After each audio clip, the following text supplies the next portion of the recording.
ప్రియమైన వాళ్ళరా, మనము యేసుక్రీస్తు వారు శిలువ మీద పలికినటువంటి మాటలను మనం ధ్యానం చేసుకుంటున్నాం. ఇప్పుడు మనం రెండో మాటను ధ్యానం చేసుకుందాం. ప్రియమైన వాళ్ళరా, రెండో మాట శిలువ మీద యేసు పలికినది లూకా సువార్త 23వ అధ్యాయము 43వ వచనము. నేడు నీవు నాతో కూడా పరదేశంలో ఉందువు. అయితే ప్రియమైన వాళ్ళరా, యేసుక్రీస్తు వారు శిలువ మీద ఉన్నప్పుడు ఆయనతో పాటు ఇద్దరు దొంగలు కూడా సిలువ వేయబడ్డారు అదే సమయంలో. ఇది కూడా లేఖనానుసారంగానే జరిగింది. దీని గురించి యెషయా గ్రంథము 53వ అధ్యాయము 12వ వచనంలో అక్రమము చెయ్యు వారిలో ఎంచబడివాడు ఆయన అనే మాటను మనము చూడొచ్చు. ప్రియమైన యెషయా గ్రంథము 53వ అధ్యాయం 12వ వచనంలో చూసుకోవచ్చు. అక్రమము చెయ్యు వారిలో ఎంచబడినవాడు ఆయన. ఎస్, ఆయన సిలువ మీద ఉన్నప్పుడు ఆయనతో పాటు ఇద్దరు దొంగలు కూడా ఆయనతో పాటు ఉన్నారు. ఆయన సిలువ మీద ఉన్నప్పుడు ఆయనతో పాటు ఒక ఇద్దరు దొంగలు కూడా ఆయనతో పాటు ఉన్నారు. వాళ్ళు కూడా యేసుక్రీస్తు వారిని దూషించడం మొదలెట్టారు. వీళ్ళు ఎలాంటి వారు అని అంటే కనుక ఒకసారి చూసుకుందాం. వీళ్ళ బ్యాక్గ్రౌండ్ చూసుకుంటే కనుక వీళ్ళు నేరస్తులు, తప్పు చేసిన వారు, దొంగలు, దోచుకున్నారన్నమాట. వాళ్ళు దోచుకున్నందుకు శిక్షగా వారికి ఏం చేశారంటే కనుక సిలువ శిక్ష విధించారు వాళ్ళకు కూడా. వాళ్ళు ఏమని మాట్లాడుతున్నారో యేసుక్రీస్తు వారితో మొట్టమొదటిసారిగా మనం చూద్దాం. తదుపరి అసలు తర్వాత జరిగిన సందర్భాన్ని చూసుకోవచ్చు. మత్తయి సువార్త 27వ అధ్యాయము 38 నుంచి చూస్తాను. మరియు కుడివైపున ఒకడును ఎడం వైపున ఒకడును ఇద్దరు బందిపోటు దొంగలు ఆయనతో కూడా సిలువ వేయబడి ఆ మార్గమును వెలుచుండిన వారు తలలురుచు, దేవాలయమును పడగొట్టు 3 దినములలో కట్టువాడా, నిన్ను నీవో రక్షించుకొనుము, నీవు దేవుని కుమారుడైతే సిలువ నుండి దిగుమని చెప్పుచు ఆయనను దూషించిరి. అలాగే శాస్త్రులు, పెద్దలను, ప్రధాన యాజకులను ఆయనను అపహసించుచు, వీడు ఇతరులు రక్షించును, తన్ను తానే రక్షించుకొనలేడు. ఇశ్రాయేల్ రాజు కదా, ఇప్పుడు సిలువ మీద నుండి దిగిన ఎడల వాని నమ్ముదుము, వాడు దేవుని యందు విశ్వాసం ఉంచును, నేను దేవుని కుమారుడని చెప్పిన గనక ఆయనకిష్టుడైతే ఆయన ఇప్పుడు వాడిని తప్పించునని చెప్పింది. ఆయనతో కూడా సిలువ వేయబడే బందిపోటు దొంగలను అలాగునే ఆయనను నిందించిరి. ఏంటంటే ఈ సిలువ మీద ఉన్నటువంటి దొంగలు కూడా యేసుక్రీస్తు వాడిని నిందిస్తున్నారన్నమాట.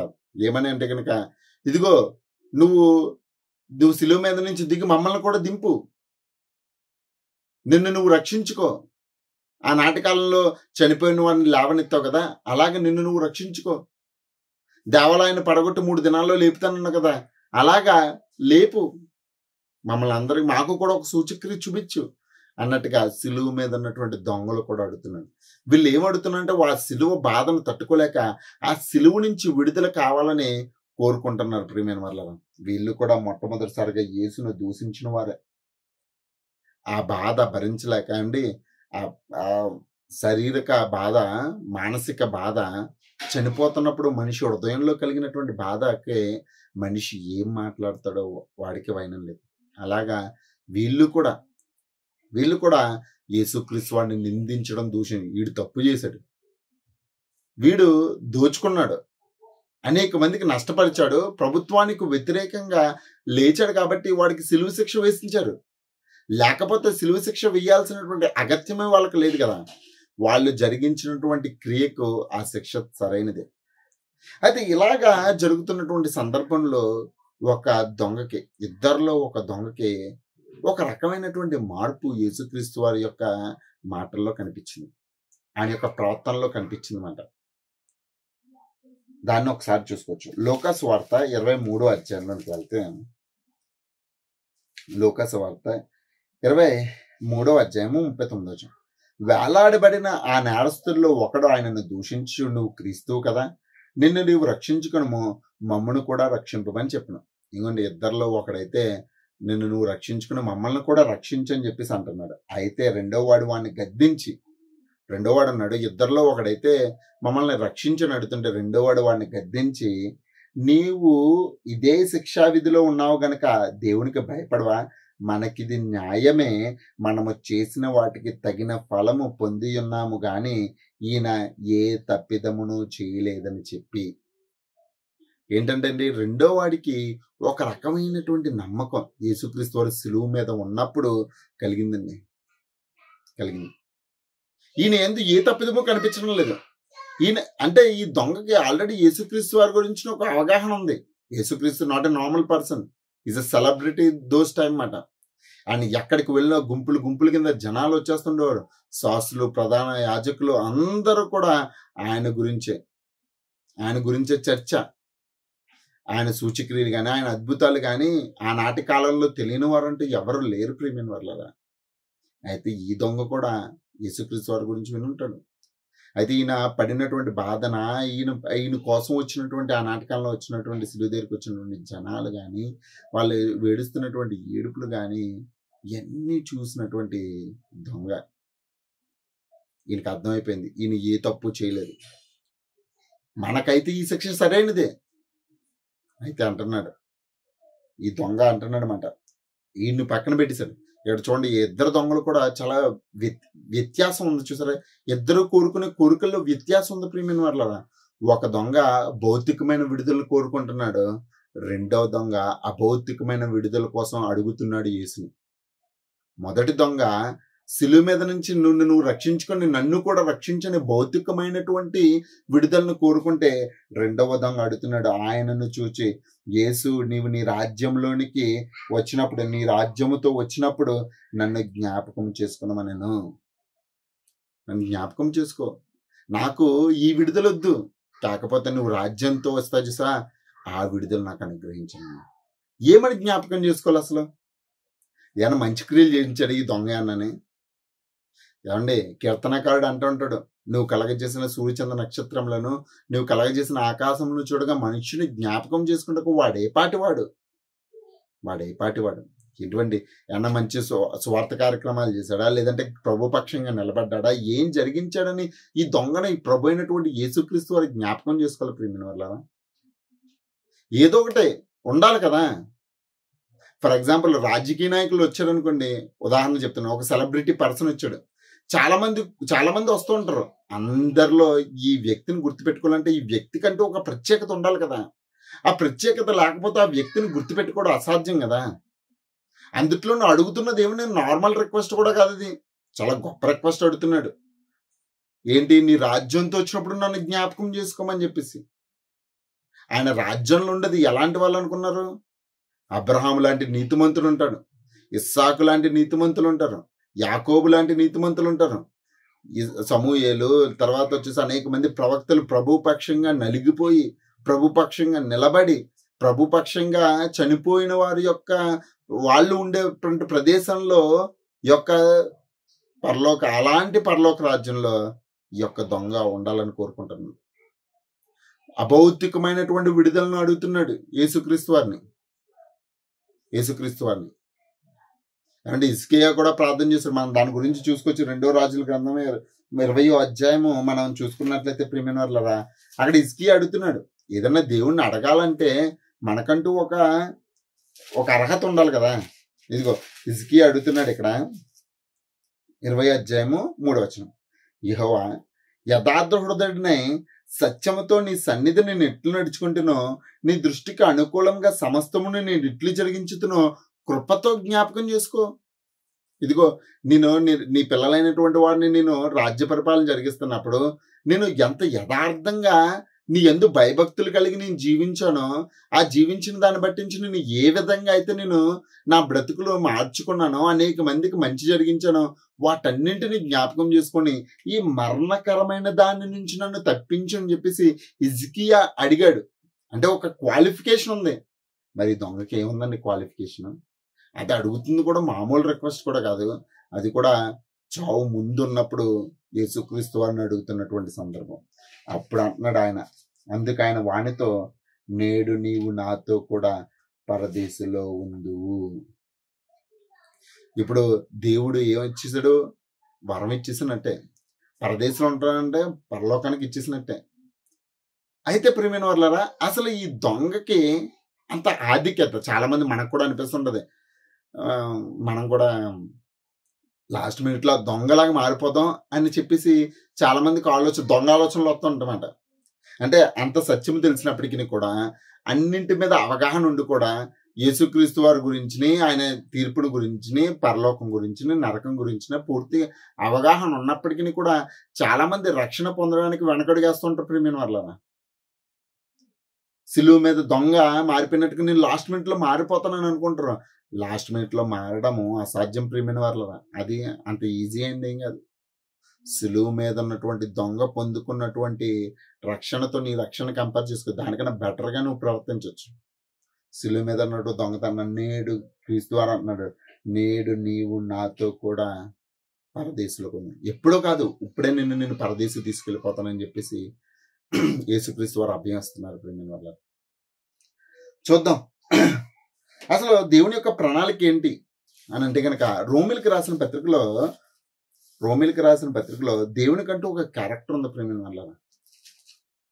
ఆయన ఎలాంటి వాడనంటే కనుక చాలా మంది అడుగుతుంటారు ఏ క్రియ జరిగించాడు అనేసి సిలువ మీద ఉన్నటువంటి దొంగకి రక్షణ ఇవ్వాలని చెప్పేసి. అయితే అక్కడ అడుగుతున్నాడు దేవుని యొక్క క్యారెక్టర్ ఏంటంటే కనుక రోమిల్ రాసిన పత్రిక 4:5 పని చేయక భక్తిహీనుని నీతిమంతునిగా తీర్చివాని యందు విశ్వాసం ఉంచాడు. ఎవరంటే పని చేయక నువ్వు ఏదో క్రియ జరిగించావని నీకు రక్షణ దేవుడు అనుగ్రహించడం లేదు. ఏమంటే చాలా మందికి దేవుడు రక్షణ అనుగ్రహించాడు, వాళ్ళు ఏదో గొప్ప పనులు జరిగించాడని, వాళ్ళు ఏదో గొప్ప గొప్ప కార్యాలు ప్రభు కోసం చేశాడని చెప్పేసి ఆయన జరిగించలేదు.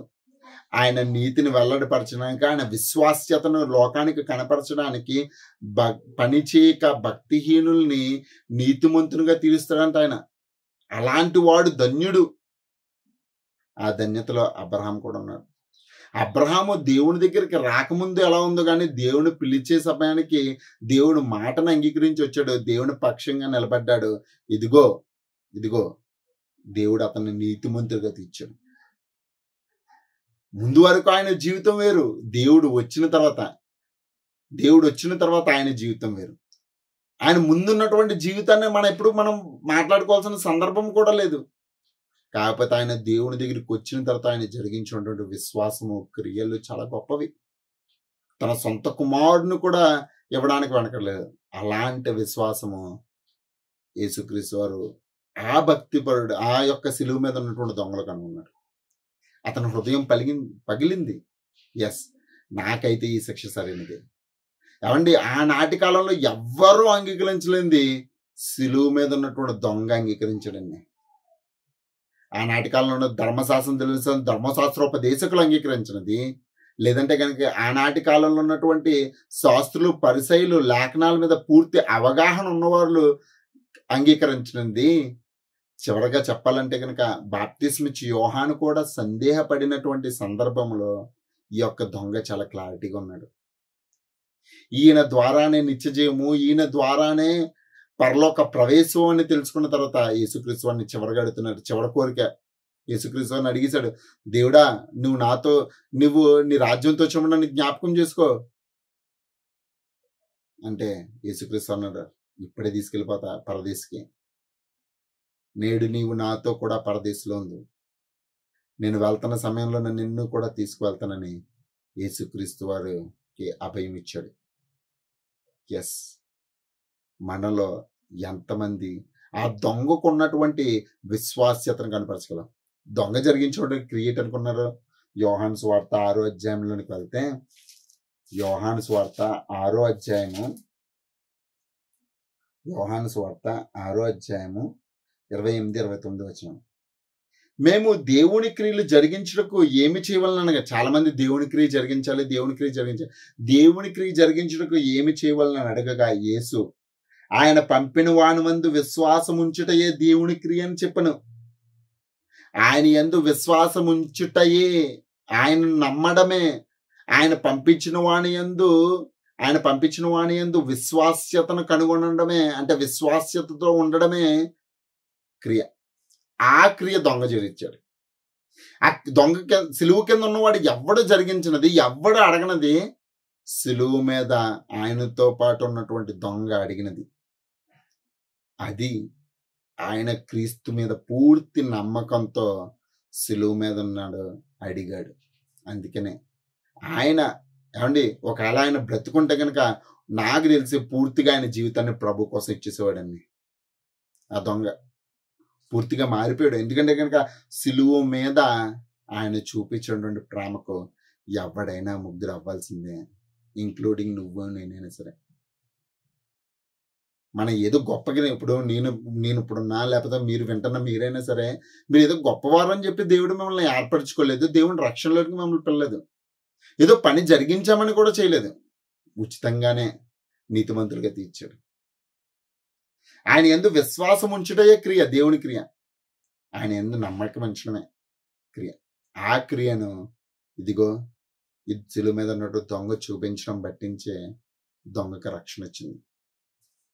చివరిగా చూసుకొచ్చి ప్రియమైన వాళ్ళ తీతుకు రాసినటువంటి పత్రిక 3వ అధ్యాయము 5 నుంచి 6 వచనం చూసుకొచ్చాము. ప్రియమైన వాళ్ళ, మనము నీతిని అనుసరించి చేసినట్టు క్రియల మూలముగా కాక, నువ్వు ఏదో గొప్ప పనులు చేస్తావనేసి దాని గురించి కాక, తన కనికరము చెప్పుననే మన మీద జాలిపడి, మనకు ఎటువంటి ఆస్కారము లేక ఆయన దగ్గరికి వెళ్తే ఆయన మన ఎడల జాలిపడి మనకి కొత్త జీవితాన్ని అనుగ్రహించడమాట. అలాగే సిలువ మీద ఉన్నటువంటి దొంగ కూడా జరిగింది. ఎస్, ఎప్పటికీ కూడా నువ్వు సిలువను గురించినటువంటి పూర్తి అవగాహన లేకపోతే, ఇంకా నువ్వు పాపంలోనే నిల్చుంటే గనక, శరీర సంబంధమైనటువంటి క్రియలు జరిగించే వాడిగా నువ్వు ఉంటే గనక, ఎస్, మొదటి దొంగ లాంటి వాడివే. ఆయన నిందించిన వాడివే. ఆయన దగ్గర నుంచి భౌతికమైనటువంటి విడుదలను కోరుకునే వాడివే. నువ్వు ఆయన ద్వారా ఆత్మీయమైనటువంటి ఫలాలు పొందుకోవాలంటే కనుక రెండవ దొంగలాగా ఉండాలి. అతను శాశ్వతమైన దాన్ని కోరుకున్నాడు. మొదటివాడు అశాశ్వతమైన దాన్ని కోరుకున్నాడు. అంటే సిలువ మీద దిగిపోయిన తర్వాత మళ్ళీ చనిపోవడం అంటే చనిపోతాడు, కొంతకాలానికి మళ్ళీ చనిపోవచ్చు. ఇక్కడ అడిగింది రెండవ దొంగ శాశ్వతమైనటువంటి బాధలు లేని, ఇబ్బందులు లేనటువంటి లోకంలో నిన్ను కూడా చేర్చుకో, నీతో కూడా ఉండిపోతా అన్నాడు. మనము ప్రభుతో ఉండడానికి సిద్ధమా? ఆలోచించండి. సిలువ మీద దొంగ పలికినట్టుగా మనము ప్రభు పక్షంగా పలకాలి. ఆయన చేర్చుకోవడానికి సిద్ధంగా ఉన్నాడు. కాబట్టి పరదేశిని దొంగకి ఇవ్వడం మంచి నిర్ణయమే. ప్రభు ఏది చేసినా మంచిదే. అర్థం చేసుకోవడానికి మన యొక్క జ్ఞానం సరిపడం లేదు. కాబట్టి గమనించండి, మనకు కూడా పశ్చాత్తాపం అనేది చాలా అవసరం. అటువంటి పశ్చాత్తాపాన్ని మీరు అందరూ కలిగి ఉంటారని ఆశిస్తూ ఈ మాటని ముగిస్తున్నాను. Thank you. ప్రభు యొక్క కృప మనందరికీ తోడే నడిపించుగాక.